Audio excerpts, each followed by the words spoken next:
Hello everyone, I'm Shawn. This is Hoon. And we are the Courageour Frights, back once again for another movie review. Yes. So we're out of Montreal, we're back in our normal venue. Yes. For now. I forgot my webcam, so my lighting's not the best this time. So we just got back from Deadpool and Wolverine. Mm-hmm. So this, of course, is the third Deadpool movie, is God knows what number of X-Men movie it is. Yeah, it's quite a bit.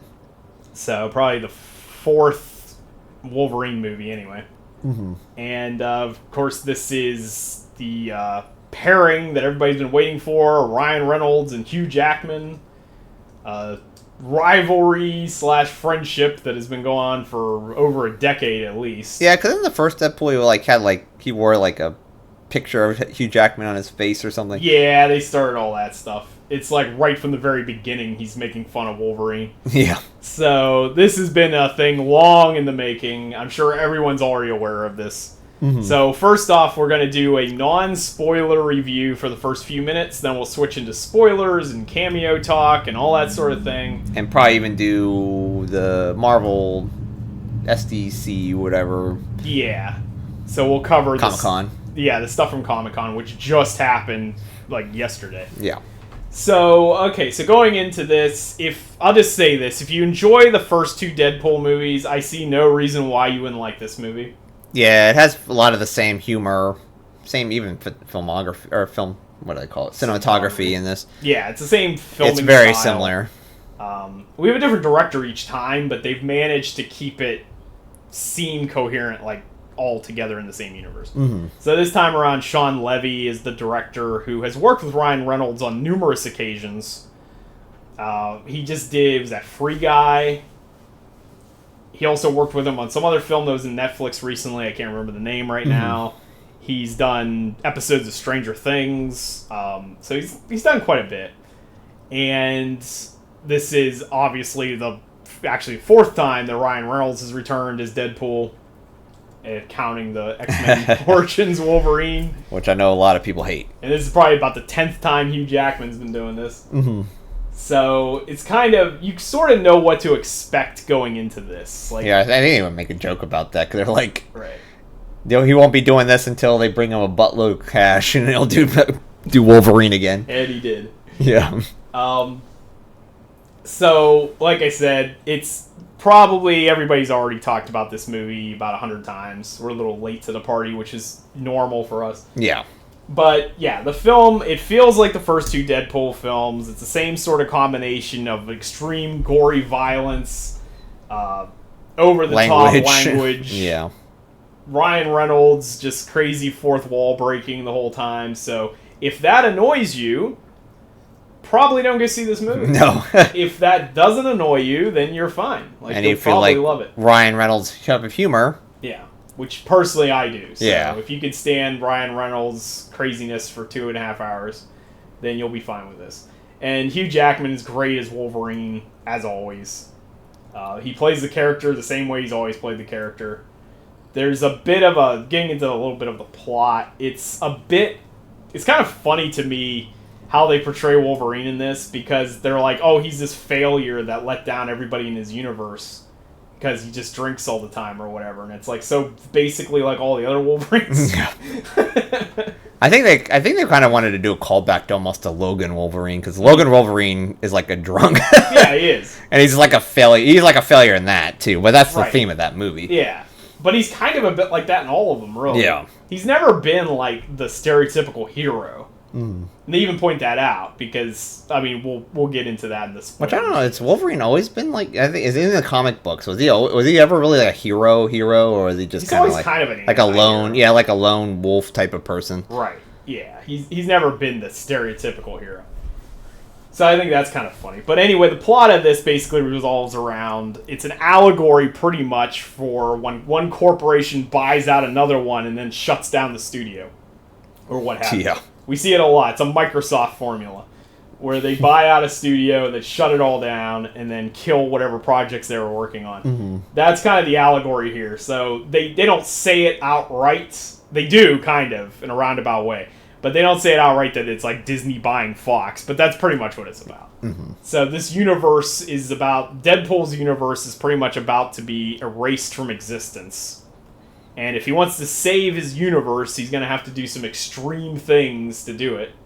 And it involves jumping other universes.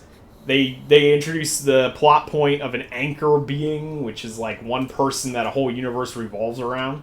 In this case, being Wolverine. And if he's dead, that universe just dies slowly. Right. So since Logan died, that whole, I guess Deadpool's in the same universe as Logan. So it's been slowly dying ever since, and then the main idea is that there's this guy at the TVA, which if you've watched Loki, you know is like the Time Variance Agency or whatever. He wants to just start pruning universes, like putting them out of their misery much faster. Yeah, because I think they even say it takes thousands of years for it to actually die off. Right. I wonder how that would even look like. If it's just like you get to the very end of 1,000 years, does it just like disappear, or just kind of like, I don't understand how that works. I mean, they've done that concept in Doctor Who, where you're like in the last corner of the galaxy or something. And just disappears, and you're just like gone. Yeah. So we've seen universes burn out in other shows, so I assume it'd be something akin to that. Mm-hmm. Then it just ends up being this buddy film where the two of them team up. They both end up getting pruned, and they end up stuck in that void world that was, as Deadpool points out, was in episode 5 of season 1 of Loki.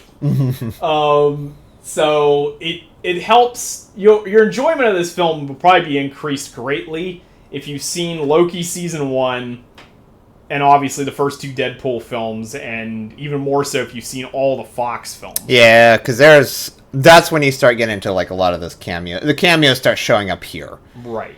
Because you're in like the trash bin, I guess. The bargain bin, I guess you could say. So I would say that this is a very... It is a loving tribute to the Fox universe while also kind of complaining about certain aspects of the Fox universe that are justified.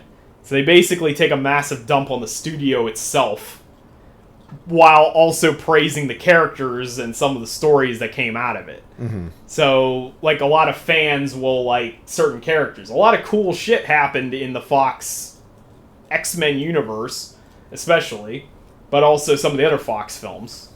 And we'll get into that in the spoilers. But here it's like they make fun of this Fox studio, but not so much the actors or the characters that were created out of that. Because they know there's a lot of fans from that universe. It went on for 20 years or something. So it's been for a while. Predates the MCU by about 8 years. So, like, this is a way of doing that justice while also making commentary about the modern state of Marvel films. And then hopefully, I don't know if this is going to be the case or not, and we'll get into that in our breakdown of the Comic-Con stuff. Hopefully this is kind of a redirect for the MCU. Yeah. So we'll see, though. For sure. So the basic idea, the non-spoiler section, like I said, great action. I found the humor to be really funny. I mean, if you don't like Ryan Reynolds' humor, you might differ on that opinion. It is a long movie, so the humor starts pretty immediately. Yeah. And it goes throughout a 2.5 hour movie. So if you don't like Ryan Reynolds' humor for 2.5 hours, then you're probably not going to like this movie. Again, if you've seen the first 2 movies, you know what to expect tonally. I would highly recommend it. This is probably one of my favorite Marvel movies of recent, especially since post-Endgame. I didn't watch a lot of the newer Marvel stuff. Right. Like some of the big ones, like Black Panther 2 and stuff. Yeah. Which I didn't like. that type of stuff. This is actually one of the better ones. Like, this is probably up there with Guardians of the Galaxy 3, I'd imagine. Yeah, I would say post-Endgame, the only ones that stand up really high are this one, Guardians of the Galaxy 3, and Spider-Man No Way Home. Mm-hmm. And I enjoyed this more than Spider-Man, personally. Mm-hmm. But that depends on your love of the characters. So, like, if you're a huge Spider-Man fan, you'll probably I like Spider-Man more than this one, but... Yeah. So it goes both ways. I mean, I like Wolverine as a character more than I like Spider-Man. So, like, that's probably a part of that. So, I guess with that, we're going to wrap up the non-spoilers, and we'll get into spoilers. So, spoiler section, there's a lot of cameos in this movie. Yeah. A lot of cameos, a lot of callbacks. I didn't want to get into all that stuff in the non-spoiler. Yeah, like, we say this is the garbage heap of the Fox universe. Yeah. You have pretty much every villain, with the exception of like Magneto or something. Right. They're mentioned. They're mentioned here. So you have like Frog, whatever the Frog Man. Yeah, Toad or whatever the guy's name is. That's the design from the first and second X-Men movie. Mm-hmm. You probably had like the Blob was in there. I guess the guy named the Russian or something. I was like, I don't know who that guy is. He must have been in one of the movies. You have, I guess, the big ones. I guess you can say Blade with Wesley Snipes. Blade shows up. Yeah, which that's a Fox property. Right. So when we talked about the Fox stuff, the reason why we didn't say X-Men is because not only are the X-Men involved in this, you also get Blade. You get some Fantastic Four references. Mm-hmm. You get Elektra from the Daredevil movie. Yeah, there's a lot in this film. And I kind of like some of the fusion in that because they have because Chris Evans, he plays both Johnny Storm in here, and also he was Captain America, and it's kind of like they make a joke out of that. Yeah, they make a really funny joke about that where it's like they think he's Captain America, and they're like, "Oh, he's gonna say the thing," and it's like Avengers Assemble, and he's like, "Flame on!" Yeah, flame on. So, like, a lot of people probably forgot that he was. Yeah, I didn't even know. I was like, was he in it? I forgot they even made a Fantastic Four movie that was, like, bad. Yeah. Even though I remember that wasn't good. That bad, but those are okay. The one that's really bad is Fant Four Stick from, like, 10 years ago, when that one came out. When they decided to reboot that cast. But those first two Fantastic Fours, they're not great, but they're not the worst thing ever. So they have a lot of references to that. A lot of the jokes here are obviously fourth wall breaks, but some of the humor is directed at Fox itself. Some of it's directed at Disney. Yeah, especially like there's a line in there with Blade. He's like, "I'm the only Blade, and it will only be the only Blade." Might be the case. Yeah, that might be the case. Based on the Comic-Con stuff and all the controversy surrounding the Blade movie. Mm-hmm. There's also a whole lot of references to the actual comic books and also like personal life stories of like the actors who played the characters. And because there's like a scene where he basically kind of talks about Hugh Jackman's like divorce. Oh yeah. Yeah, he's like, it's been hard since the divorce. Yeah, and he's like, because he's like drinking alcohol and stuff. Yeah. Like he's like a drunk. Yeah, and then he makes a bunch of references to Blake Lively a couple times, who actually shows up as Lady Pool later. Yeah, actually, apparently there's a little cast list. I guess his kids are actually the baby Pool, and like the kid Pool is like his kids. Yeah, kind of taking a page from Chris Hemsworth's book. Mm-hmm. And then what else happens here? There's also a joke about Elektra, where Daredevil apparently died, and Deadpool's like, "Oh, I'm so sorry," and she's like, "It's okay, really." Yeah, it's fine. And they also have stuff for projects that hasn't happened, because Gambit here is what's his name? Channing Tatum, which I guess apparently they had to greenlight the Gambit movie that was never made. Yeah, and that was the lead actor was Channing Tatum. Yeah. So Gambit did show up in X-Men Wolverine Origins, whatever it's called, but it was played by Taylor Kitsch, who was the guy that played John Carter in the Disney John Carter movie. He was like a hot commodity like 14 years ago, and he did like a bunch of. He was in Battleship, I think, and John Carter, X-Men Origins Wolverine, and then he maybe fell off the planet. I don't know. I haven't seen him since.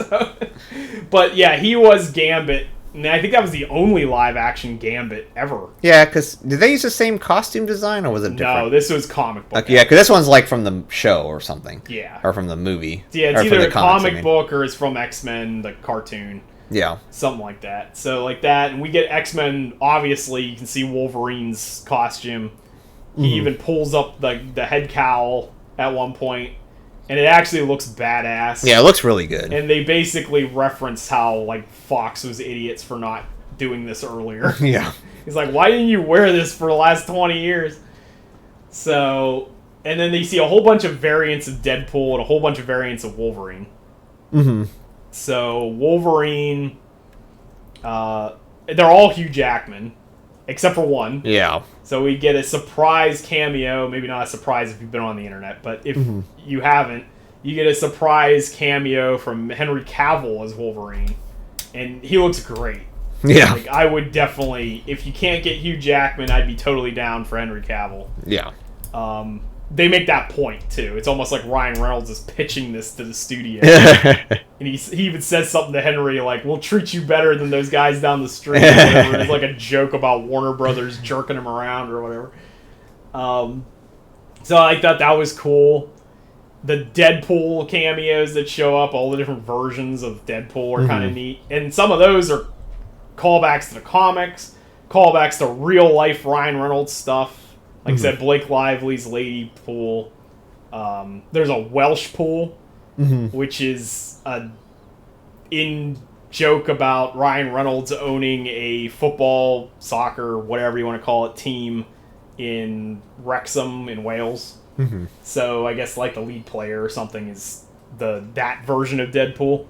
So there's a lot of stuff going on that's kind of either between the real world or the comic books or the movies. There's references everywhere. Yeah. Like I said, this movie's, like, with the storyline, it's very simple. Yeah. So most of these are cameos and jokes. So. Right. We're not talking a whole lot about the plot, because the plot is very simple. Yeah. I guess this is the spoiler section, right? Yeah, we're so this plot basically is with the pruning of the anchor person with Logan dying. Yeah. That world's going to be destroyed, but the one guy, the main bad guy, the main TVA agent guy named Paradox, his plan is to, like, just end the world quicker than they're supposed to. Right. So he wants to put a bomb in, like, Deadpool's world, just destroy it. So after so Deadpool's whole thing is he wants to find a Logan. So then we go into Logan cameos and stuff like that. Which you show, like, the original height Logan in one point. Yeah. It's like a 4 foot Logan or something. It's like supposed to be comic book accurate Logan, but it's too far beyond, because I think he's supposed to be 5'3" if I remember correctly. This guy's like 3 foot. Yeah, he's like really short. Really short Logan. Yeah. But like I said, it's like jokes like that. Right. And basically he's trying to get another Logan to replace the one that died. Yeah. That's literally the whole plot of the movie. Well, the opening scene of the movie is them desecrating Logan's grave. Yeah. Where he just takes his body out because he doesn't believe he's actually dead. Yeah, he's like his healing factor would help him at this point. Yeah. But he's actually dead. He's like dead. He's just a skeleton, and then he uses his bones as weapons on the TVA agents. So it kind of starts with that. So it's funny because it starts with, like, the ultimate insult to Logan. Yeah. But then the rest of the movie is, like, interspersed throughout. Yeah. There's very, like, touching tributes to Logan and to the X-Men and the Fox universe as a whole. Yeah. So it's like you can tell these guys really loved aspects of the Fox universe. Yeah, which I think there was, like, a tweet that Ryan Reynolds actually just brought out saying how it's important that the Fox is, like, it's like almost like a love letter to that, because that's where they started at. Yeah, they all started there. It was a mixed bag for sure, but there was a lot of good stuff. Yeah. And they want to show all the good stuff. So it's like they tried to take as many of the good things from the Fox time and insert it into this movie. Yeah. Without so much of the baggage, and then try to do it right. Like, with this first time we ever got, like, comic book costume Wolverine, like stuff like that. Things people have wanted to see forever. Gambit's something people have wanted to see for a very long time. And you can see different variants, because like the other bad guy is it's like an evil version of Charles Xavier. Yeah, it's his sister. It's his sister, which I didn't know he had a sister in the comics. Yeah, Cassandra Nova. Yeah, but she's like the other villain. She's probably a newer character in the comics. Yeah. Yeah, so it covers a lot of that. There's, like I said, I think we covered most of the cameos. Yeah, major cameos and stuff. Like I said, they had Juggernaut the design is actually from one of the movies, like X-Men, like 3 or something. Yeah, I think it was like 2. Yeah, something like that. I don't know. But, yeah, they cover all of that. The only way I could see you be disappointed by this is if you wanted, like, the regular X-Men. Yeah. Because there's no Storm, there's no Xavier, there's no, like, any of that Which stuff. he does explain that the Logan he gets is, like, considered, like, the worst Logan. Yeah, he's the worst Logan. Because... even though he's basically where Logan was at the beginning of Logan. Which is pretty much every other Logan. Yeah, basically. It's just he was, like, drinking in a bar while, like, the humans came and killed them all. Right. And then when he came back, everyone was dead, so he's kind of, like... So it's basically like X2 or X3, Yeah. whichever one that was, that the humans tried to hunt down the X-Men. And he's Except like, for he just didn't he just show kind up. of has like that guilt over the years. Yeah. That's why he drinks all the time, because he's like guilty that everyone died. Right, because And that's why he wears a suit too. That worked out for him really well the first time. Yeah. That was the problem, Logan. Yeah, and that's why he wears a suit, because it's like a reminder that, like, Cyclops wanted him to wear the suit, but he always say, no, I don't want to wear this stupid suit. Yeah. But I wear it now because everyone died, basically because of him. Yeah. So they do reference everybody. They talk about Cyclops. They talk about Jean Grey. They talk about Magneto. Like, all that kind of Yeah, stuff. Magneto's dead in here because he, like, dies in the void, I guess. Yeah. Yeah, because everybody's dead except for the handful. Daphne King comes back as X-23 or Laura. So that was a cool callback to Logan. Yeah, they even had, like, a moment on screen where Logan's, like, talking to... This is when you learn about his backstory or whatever. Yeah. And she's like, the other Logan wasn't... He wasn't... Yeah, that's exactly... He wasn't, like, anything... He was not the right guy either. Right, because he's like, I'm the wrong guy. And he's like, you were always the wrong guy. But you showed up. You showed up and did what was right, I guess. Yeah, because that's the whole thing with Logan, the movie Logan.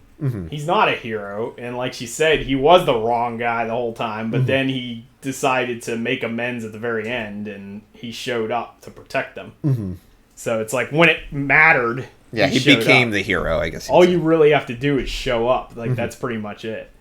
So, and then Deadpool has the same sort of struggle, because apparently, even though he saved Vanessa, apparently they ended up breaking up anyway. Yeah, time. because he basically isn't living up to his potential. Yeah, because he's not doing anything. He's just sitting around at the house. Or Yeah, whatever. even though he's like, he could be doing stuff, but he's like, for one of the first scenes, like, he works at like a car dealership. Yeah. Selling vehicles, and with he's like, Peter from the X-Force. yeah. It's like, okay. So the one surviving member of the X-Force. But it was kind of funny that the TVA didn't care about his time travel stuff. Yeah, I know. That's what he said. Like, it's because I was walking around doing stuff with the time travel. I was like, no, we don't care. Like, no, we don't care about that. But So yeah, overall, like I said, I really enjoyed it. I like all the cameos and all that kind of stuff. Some people will be like, "Oh, it's just gratuitous cameos and whatever," and it's like, well, that's fine. yeah, If it's done well, it's fun, it's entertaining. I don't see what the issue is. yeah, and We're not looking at prestige cinema or whatever. yeah. I mean, this is a Deadpool movie. He's like, what is it, like Citizen Kane or something? Know what it is. Yeah, I know. It's kind of like, that's what I was saying. It's like, I like it because of they did a pretty decent job. And it's almost like callback to feel like nostalgia to those other movies. Yeah. And It's I'm like- not like the biggest fan of those movies, but then going back and revisiting a lot of them, I actually enjoy them a lot more than I remember I did. So Yeah, because I remember watching them. I know those old movies weren't bad. Like, they were pretty decent. There's a reason why there's like 10 of them or whatever. I don't even know how many there are. Yeah, But there's a lot, but they're like, if you go back and watch like the Sam Raimi Spider-Man movies and those original X-Men movies, they're fine. yeah, And they're better than a lot of the newer MCU stuff that's come out, especially the last two phases. yeah. So, like, that's why I'm kind of hoping that this is sort of a course correction. Yeah, which there is a part where it's like, Disney, you take your L's, we'll go forward. That's what he even says in the movie. Yeah, he does. It's like, take your L's and we'll go forward, even though this is a low point that I'm joining the MCU. Yeah, but, that's the thing's funny too, because he tells Hugh Jackman that they brings him in and he's like, yeah, welcome to the MCU. You're joining at a bit of a low point. Yeah. And then later on in the movie, when he's back, they're like, yeah, Fox killed him off, but Disney brought him back. And he turns over and looks at him. He's like, you're going to be doing this until you're 90. Or they'll get Henry Cavill to do it. Yes. One or the other. Maybe they'll get Henry Cavill to do Wolverine. After he gets ruined by his Warhammer universe next. Yeah, even though everybody has to screw him over somehow. I would think that the Cavill would be a good choice because he's like a fan for a lot of this type of stuff. He's like the big super nerd. He was only in it for 5 seconds, but he nailed it. Yeah. So, like, And he's very... At least he strikes me as a person that wants to be comic accurate or like... Yeah. Wants to have the stories as accurate as possible. Right. And Marvel, even though I know we make fun of Marvel a lot, but they do a pretty decent job with the characters a lot of times. Being close to what their actual comic book character are. A lot of times the issue people have with it too is that they're thinking of a certain character Yeah. And they're thinking of what that character was when they were kids. And yeah. a lot of times, the newer movies have been showing versions of those characters that are newer. But they're still comic accurate. They're just accurate to a newer comic. So, like, not every character, of course. We've never gotten Hawkeye in his traditional costume. But yeah, like, Wolverine has always been. I think even Fox did a pretty decent job with Wolverine. They're good with the characterization, but they've never done the costume. Which is this they just have like regular suits, like just regular like trench coats or whatever. Yeah, they like regular clothing, walking around like a wife beater and jeans or something. Like he's never wearing his actual costume until now. Like this one had like Old Man Logan and stuff. It was like the original, like in the comic book Old Man Logan. Yeah, there was a short cameo appearance from the Hulk too. Yeah, he was there for a little bit, addressing that Wolverine versus Hulk comic, which I think I know a lot of people want that actually. I heard I don't know how true it is. We're gonna get into SDCC stuff here in a second, but this wasn't there. But apparently, I've seen some rumors floating around that there is a Hulk Wolverine movie in the works. Mm-hmm. I don't know if that's true. That hasn't been verified yet, as far as I know. So we already had our Thor, like, Planet Hulk thing. Yeah. Was that Ragnarok? I don't remember. Yeah, it's Ragnarok. There's a Thor reference in this film that plays throughout, which is kind of interesting. Where I'm a huge Thor fan, so, like, people who are new to the channel, I always reference Thor all the time.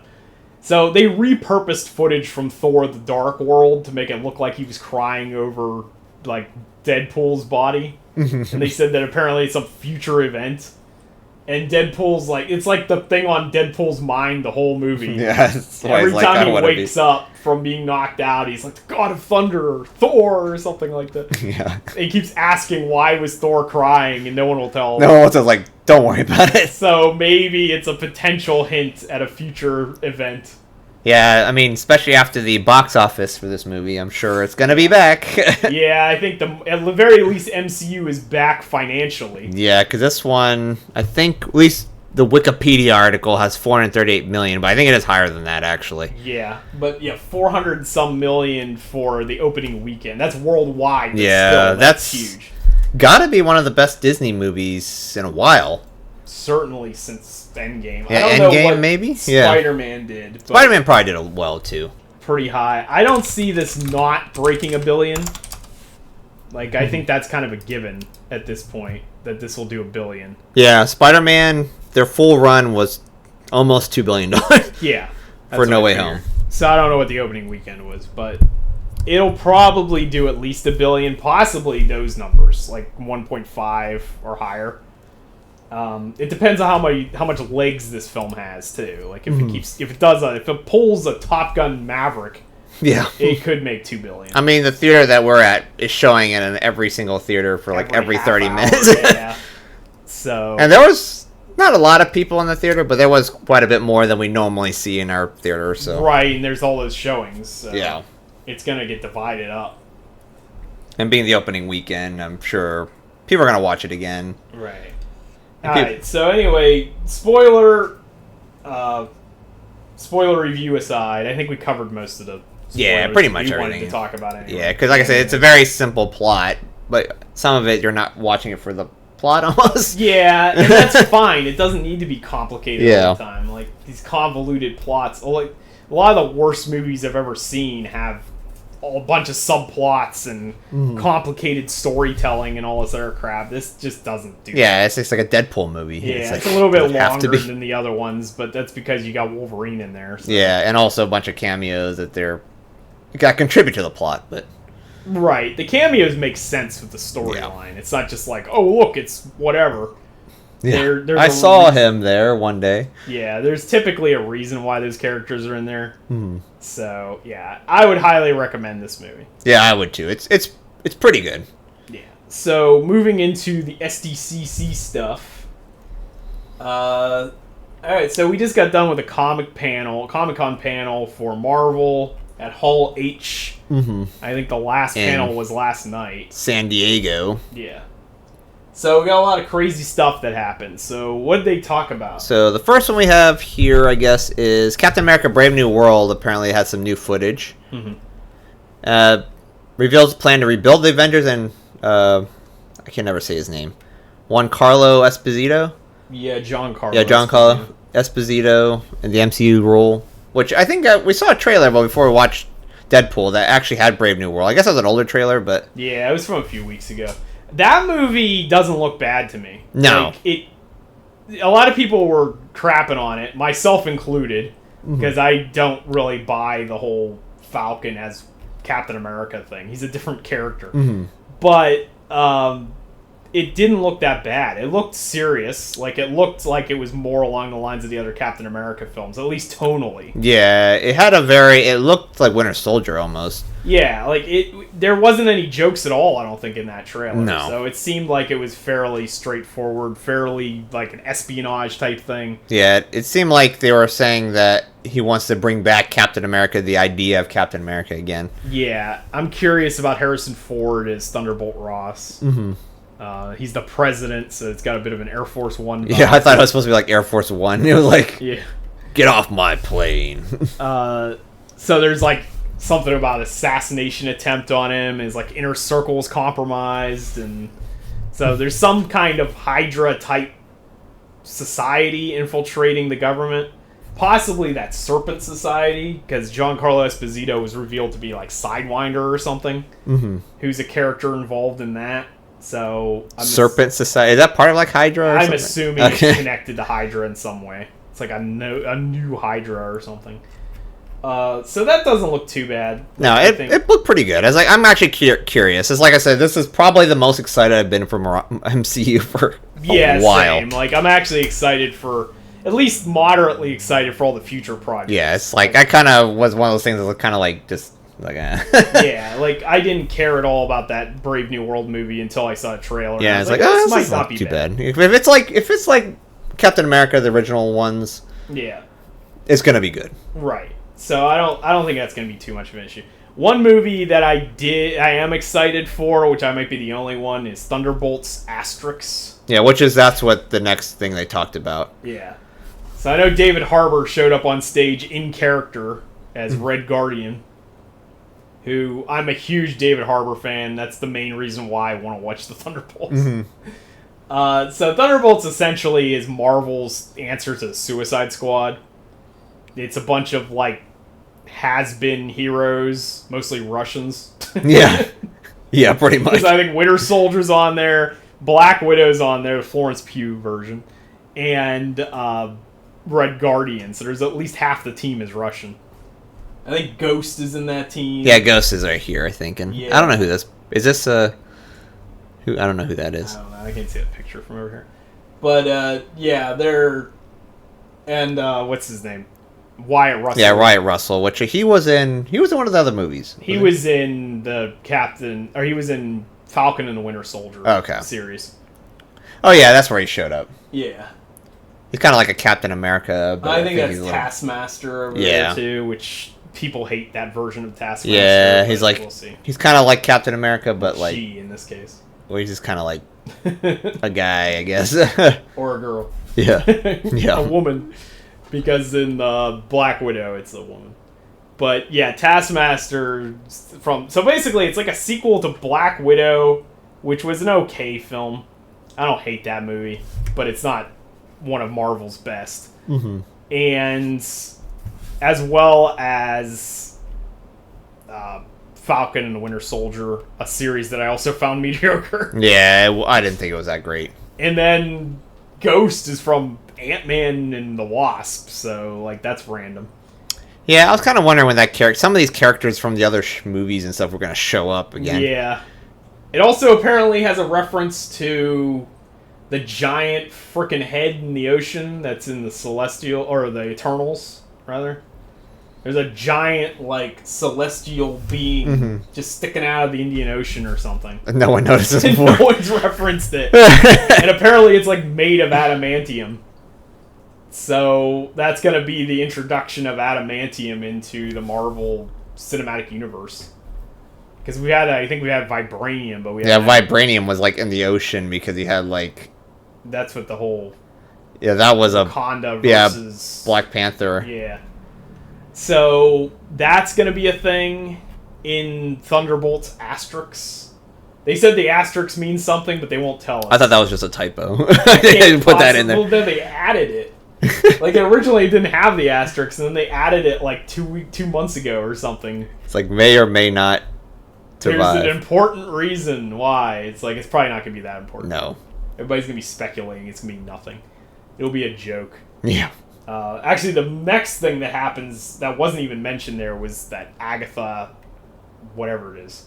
Oh, the new Agatha movie? Whatever it's called show, now. I guess. They change it every 5 seconds. I think it's Agatha all along. It's Agatha all along. But it was Coven of Chaos and like 12 other titles. Which is supposed to be another horror-based Marvel thing. Yeah, like Multiverse of Madness. So don't expect a lot of horror. Although the trailer actually surprised me. There was quite a bit of... It's Disney horror, but still horror. It's almost like Hocus Pocus type stuff. Oh, gosh. I'm mildly excited for that one. Like, again, I might be the only one. Actually, I liked Agatha from WandaVision. Yeah, so. I liked Agatha too, and like Aubrey Plaza's in that. I'm a big fan of her, so I'm willing to give it a shot. We'll see what happens. That comes out in September. So then the next thing they talked about was Fantastic Four. With a 60 setting. Yes. So. The title screen is designed to, I think, look like the 60s cartoon or something. Oh, gosh, if they make their thing like the cartoon, that can't be good. Well, they're going back to basics. Yeah. So we have Pedro Pascal as Mr. Fantastic. Pedro Pascal in his 36th role of the year. Yeah. Eben Moss-Baccarin? Yeah, I don't know much about him. Yeah. He's Ben Grimm. He's Ben Grimm. Okay, and then Joseph Quinn is... Was it Johnny Storm? And then Vanessa Kirby is Sarah or whatever. Sue Storm. Yeah. Yeah.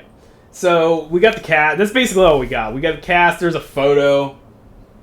I don't know what article are you looking at? IGN. Yeah, IGN. All right. Well, they suck. Yeah. There was a lot of photos shown at this thing that they're not showing in the. Yeah, they're not showing out anything in here. So yeah, there was a photo shown. I might throw it in the description here. Let's see if maybe one of these other things has anything about it. No. Anyway, and then the big news, I guess, was the announcement of Doctor Doom. Yeah, Doctor Doom as... We give you the one person who could play Victor Von Doom.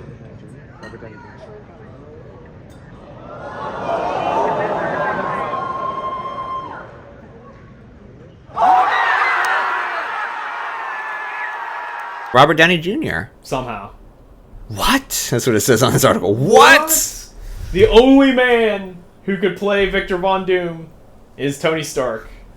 New mask, same task. What can I tell you? That was kind of funny. I like complicated characters. Yes. Yeah, it's I actually like the idea.